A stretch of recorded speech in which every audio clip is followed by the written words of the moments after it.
Welcome back to the Word in Our Hearts. We're continuing on in the Old Testament, but before we begin, if you would consider hitting the subscribe button.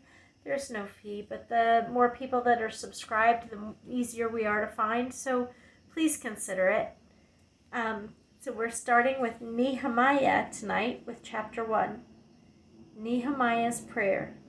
The words of Nehemiah, son of Hakaliah, in the month of Kislev, in the 20th year, while I was in the citadel of Susa, Hanani, one of my brothers, came from Judah with some other men, and I questioned them about the Jewish remnant that survived the exile, and also about Jerusalem.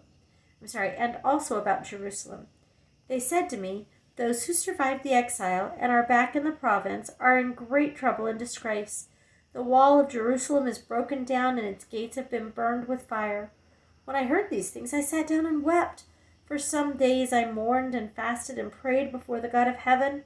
Then I said, "O Lord, God of heaven, the great and awesome God who keeps his covenant of love with those who love him and obey his commands, let your ear be attentive and your eyes open to hear the prayer your servant is praying before you day and night for your servants, the people of Israel. I confess the sins we Israelites, including myself and my father's house, have committed against you. We have acted very wickedly toward you. We have not obeyed the commands, decrees, and laws you gave your servant Moses. Remember the instructions you gave your servant Moses, saying, 'If you are unfaithful, I will scatter you among the nations. But if you return to me and obey my commands, then even if your exiled people are at the farthest horizon, I will gather them from there and bring them to the place I have chosen as a dwelling for my name. They are your servants and your people, whom you redeemed by your great strength and your mighty hand.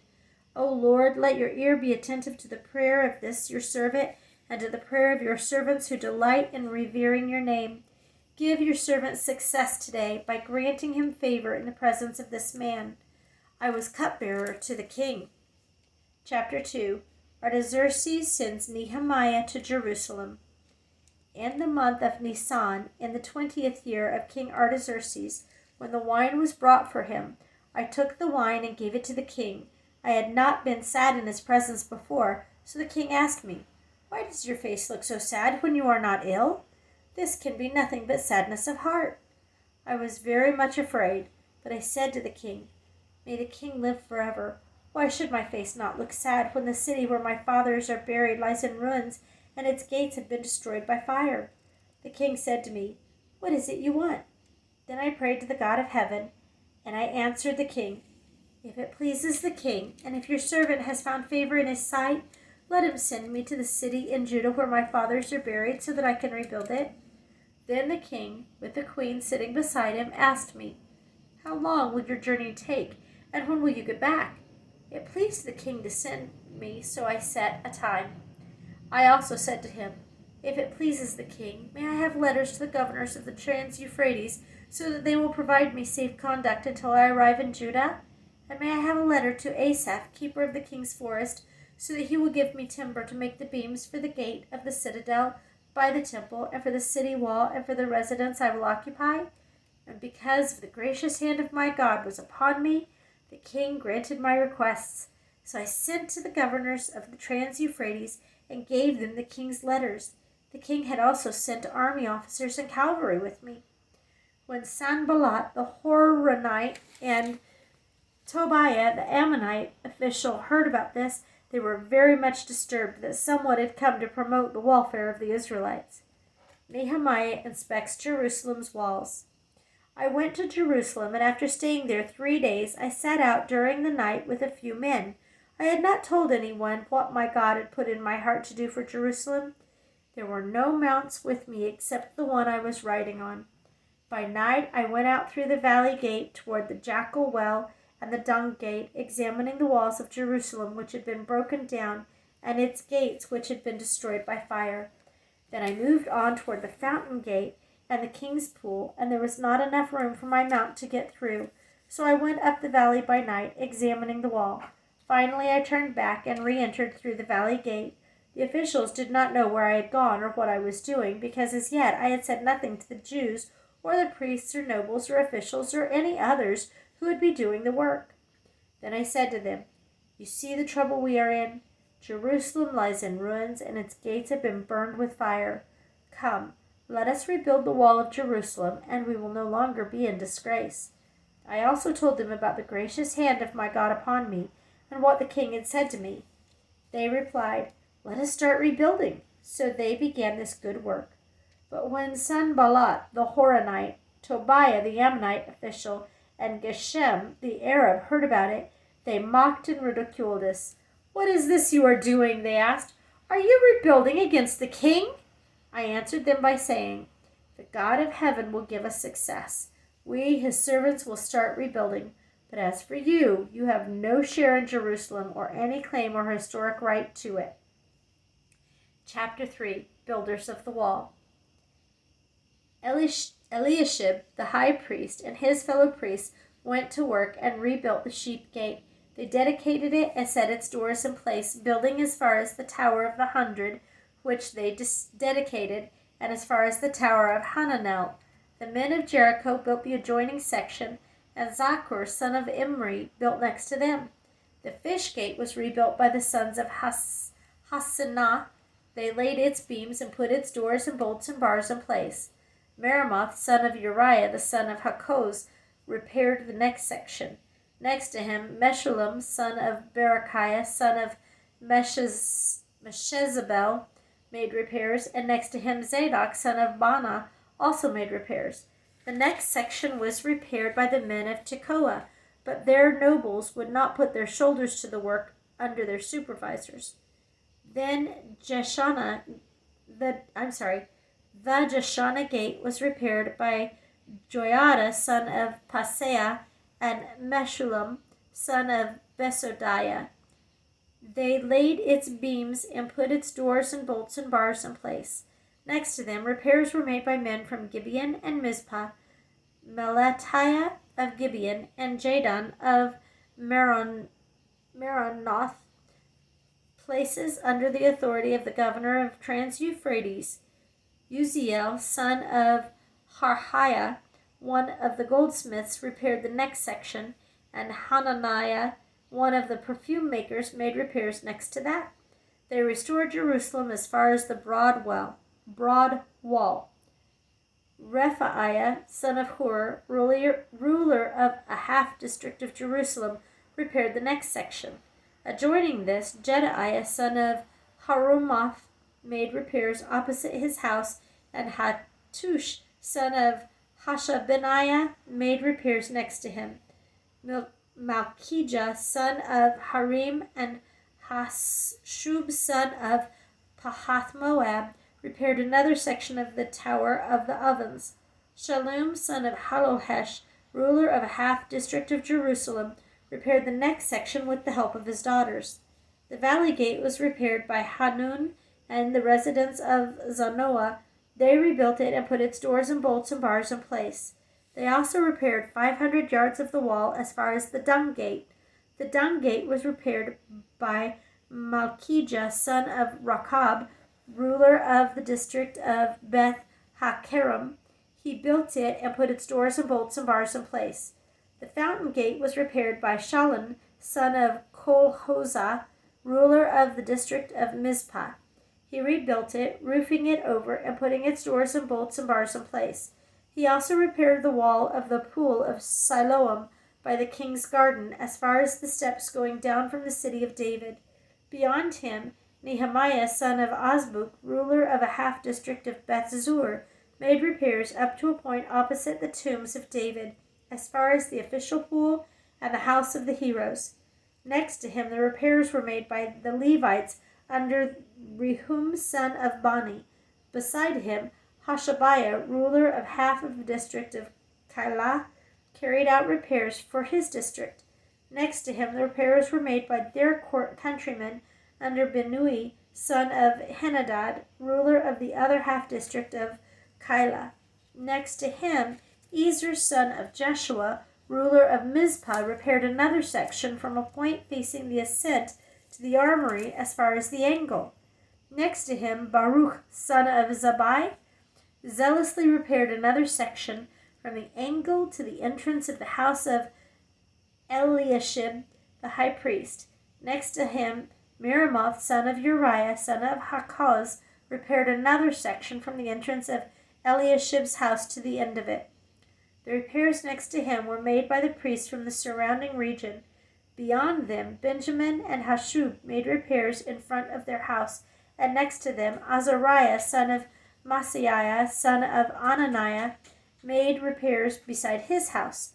Next to him, Benui, son of Henadad, repaired another section from Azariah's house to the angle and the corner.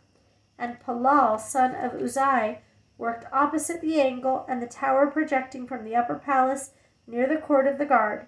Next to him, Pedaiah, son of Parosh, and the temple servants living on the hill of Ophel made repairs up to a point opposite the water gate, toward the east and the projecting tower. Next to them, the men of Tekoa repaired another section from the great projecting tower to the wall of Ophel. Above the horse gate, the priests made repairs, each in front of his own house. Next to them, Zadok, son of Immer, made repairs opposite his house. Next to him, Shemaiah, son of Shechaniah, the guard of the east gate, made repairs. Next to him, Hananiah, son of Shelemiah, and Hanun, sixth son of Zalaph, repaired another section. Next to them, Meshullam, son of Berechiah, made repairs opposite his living quarters. Next to him, Malchijah, one of the goldsmiths, made repairs as far as the house of the temple servants and the merchants opposite the inspection gate, and as far as the room above the corner. And between the room above the corner and the sheep gate, the goldsmiths and merchants made repairs. Chapter 4. Opposition to the rebuilding. When Sanballat heard that we were rebuilding the wall, he became angry and was greatly incensed. He ridiculed the Jews, and in the presence of his associates and the army of Samaria, he said, what are those feeble Jews doing? Will they restore their wall? Will they offer sacrifices? Will they finish in a day? Can they bring the stones back to life from those heaps of rubble, burnt as they are? Tobiah the Ammonite, who was at his side, said, What are they building? If even a fox climbed upon it, we should break down their wall of stones. Hear us, O our God, for we are despised. Turn their insults back on their own heads. Give them over as plunder in a land of captivity. Do not cover up their guilt or blot out their sins from your sight, for they have thrown insults in the face of the builders. So we rebuilt the wall till all of it reached half its height, for the people worked with all their heart. But when Sanballat, Tobiah, the Arabs, the Ammonites, and the men of Ashdod heard that the repairs to Jerusalem's walls had gone ahead and that the gaps were being closed, they were very angry. They all plotted together to come and fight against Jerusalem and to stir up trouble against it. But we prayed to our God and posted a guard day and night to meet this threat. Meanwhile, the people in Judah said, The strength of the laborers is giving out, and there is so much rubble that we cannot rebuild the wall. Also our enemies said, Before they know it or see us, we will be right there among them and will kill them and put an end to the work. Then the Jews who lived near them came and told us 10 times over, Wherever you turn, they will attack us. Therefore I stationed some of the people behind the lowest points of the wall at the exposed places, posting them by families with their swords, spears, and bows. After I looked things over, I stood up and said to the nobles, the officials, and the rest of the people, Don't be afraid of them. Remember the Lord, who is great and awesome, and fight for your brothers, your sons and your daughters, your wives and your homes. When our enemies heard that we were aware of their plot and that God had frustrated it, we all returned to the wall, each to his own work. From that day on, half of my men did the work, while the other half were equipped with spears, shields, and bows and armor. The officers posted themselves behind all the people of Judah who were building the wall. Those who carried materials did their work with one hand and held a weapon with the other. And each of the builders wore his sword at his side as he worked. But the man who surrounded the trumpet stayed with me. Then I said to the nobles, the officials, and the rest of the people, The work is extensive and spread out, and we are widely separated from each other along the wall. Whenever you hear the sound of the trumpet, join us there. Wherever you hear the sound of the trumpet, join us there. Our God will fight for us." So we continued the work with half the men holding spears from the first light of dawn till the stars came out. At that time I also said to the people, "Have every man and his helper stay inside Jerusalem at night, so that they can serve us as guards by night and workmen by day." Neither I nor my brothers nor my men nor the guards with me took off our clothes. Each had his weapon, even when he went for water. Chapter 5. Nehemiah helps the poor. Now the men and their wives raised a great outcry against their Jewish brothers. Some were saying, "We and our sons and daughters are numerous. In order for us to eat and stay alive, we must have grain." Others were saying, "We are mortgaging our fields, our vineyards, and our homes to get grain during the famine." Still others were saying, "We have had to borrow money to pay the king's tax on our fields and vineyards. Although we are the same flesh and blood as our countrymen, and though our sons are as good as theirs, yet we have to subject our sons and daughters to slavery. Some of our daughters have already been enslaved, but we are powerless because our fields and our vineyards belong to others." When I heard their outcry and these charges, I was very angry. I pondered them in my mind and then accused the nobles and officials. I told them, "You are exacting usury from your own countrymen?" So I called together a great meeting to deal with them and said, "As far as possible, we have bought back our Jewish brothers who were sold to the Gentiles. Now you are selling your brothers only for them to be sold back to us." They kept quiet because they could find nothing to say. So I continued, "What you are doing is not right. Shouldn't you walk in the fear of our God to avoid the reproach of our Gentile enemies? I and my brothers and my men are also lending the people money and grain. But let the exacting of your usury stop. Give back to them immediately their fields, vineyards, olive groves, and houses, and also the usury you are charging them, the 100th part of the money, grain, new wine, and oil." "We will give it back," they said, "and we will not demand anything more from them. We will do as you say." Then I summoned the priests and made the nobles and officials take an oath to do what they had promised. I also shook out the folds of my robe and said, "In this way may God shake out of his house and possession every man who does not keep this promise. So may such a man be shaken out and emptied." At this the whole assembly said, "Amen," and praised the Lord. And the people did as they had promised. Moreover, from the 20th year of King Artaxerxes, when I was appointed to be their governor in the land of Judah, until his 32nd year, 12 years, neither I nor my brothers ate the food allotted to the governor. But the earlier governors, those preceding me, placed a heavy burden on the people and took 40 shekels of silver from them in addition to the food and wine. Their assistants also lorded it over the people. But out of reverence for God, I did not act like that. Instead, I devoted myself to the work on this wall. All my men were assembled there for the work, and we did not require any land. Furthermore, 150 Jews and officials ate at my table, as well as those who came to us from the surrounding nations. Each day, 1 ox, 6 choice sheep, and some poultry were prepared for me, and every 10 days an abundant supply of wine of all kinds. In spite of all this, I never demanded the food allotted to the governor, because the demands were heavy on these people. Remember me with favor, O my God, for all I have done for these people. Chapter 6. Further opposition to the rebuilding. When word came to Sanballat, Tobiah, Geshem, and the Arab, and the rest of our enemies, that I had rebuilt the wall, and not a gap was left in it, though up to that time I had not set the doors and the gates, Sanballat and Geshem sent me this message: "Come, let us meet together in one of the villages on the plain of Ono." But they were scheming to harm me, so I sent messengers to them with this reply: "I am carrying on a great project and cannot go down. Why should the work stop while I leave it and go down to you?" 4 times they sent me the same message, and each time I gave them the same answer. Then the 5th time Sanballat sent his aide to me with this same message, and in his hand was an unsealed letter in which it was written: "It is reported among the nations, and Geshem says it is true, that you and the Jews are plotting to revolt, and therefore you are building the wall. Moreover, according to these reports, you are about to become their king. and have even appointed prophets to make this proclamation about you in Jerusalem. There is a king in Judah. Now this report will get back to the king, so come, let us confer together." I sent him this reply: "Nothing like what you are saying is happening. You are just making it up out of your head." They were all trying to frighten us, thinking their hands will get too weak for the work and it will not be completed. But I prayed, "Now strengthen my hands."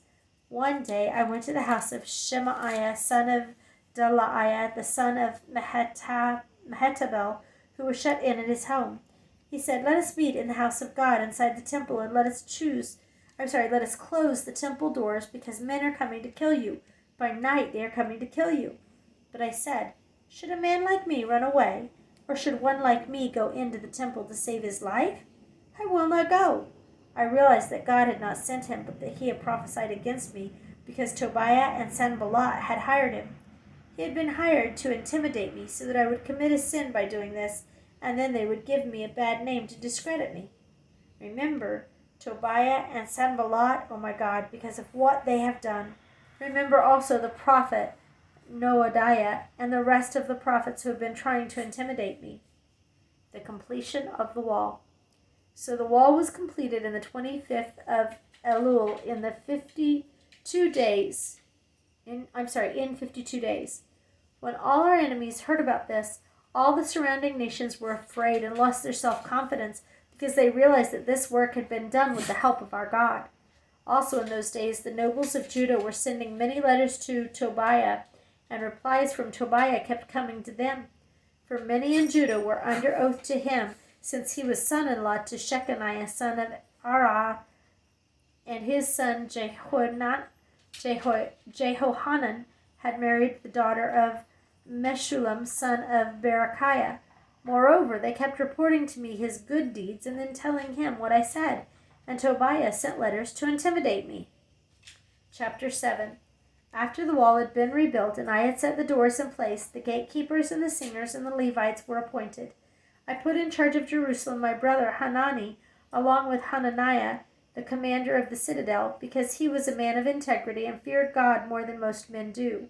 I said to them, "The gates of Jerusalem are not to be opened until the sun is hot. While the gatekeepers are still on duty, have them shut the doors and bar them. Also appoint residents of Jerusalem as guards, some at their posts and some near their own houses." The list of the exiles who returned. Now the city was large and spacious, but there were few people in it, and the houses had not yet been rebuilt. So my God put it into my heart to assemble the nobles and the officials and the common people for registering by families. I found the genealogical record of those who had been the first to return. This is what I found written there. These are the people of the province who came up from captivity of the exiles, whom Nebuchadnezzar, king of Babylon, had taken captive. They returned to Jerusalem and Judah, each to his own town, in company with Zerubbabel, Jeshua, Nehemiah, Azariah, Ramiah, Nahamani, Mordecai, Bilshan, Mishpereth, Bigvai, Nahum, and Bana. The list of men of Israel, the descendants of Parosh, 2,172. Of Shephatiah, 372. Of Ara, 652. Of Pahath Moab, through the line of Jeshua and Joab, 2,818. Of Elam, 1,254. Of Zatu, 845. Of Benui, 648. Of Bebai, 628. Of Azgad, 2,322. Of Adonicum, 667. Of Bigvai, 2,067. Of Aden, 655. Of Ader, through Hezekiah, 98. Of Hashum, 328. Of Bezai, 324. Of Harif, 112. Of Gibeon, 95. The men of Bethlehem and Netophah, 188. Of Anatoth, 128. Of Beth Asmaveth, 42. Of Kiriath Jearim, Kephirah, and Beroth, 743. Of Ramah and Geba, 621. Of Michmash, 122. Of Bethel and Ai, 123. Of the other Nebo, 52. Of the other Elam, 1,254. Of Harim, 320. Of Jericho, 345. Of Lo Hadid and Ono, 721. Of Sinah, 3,930. The priests, the descendants of Jedaiah, through the family of Jeshua, 973. Of Immer, 1,052. Of Pashur, 1,247. Of Harim, 1,017. The Levites, the descendants of Jeshua, through Kadmiel, through the line of Hodaviah, 74.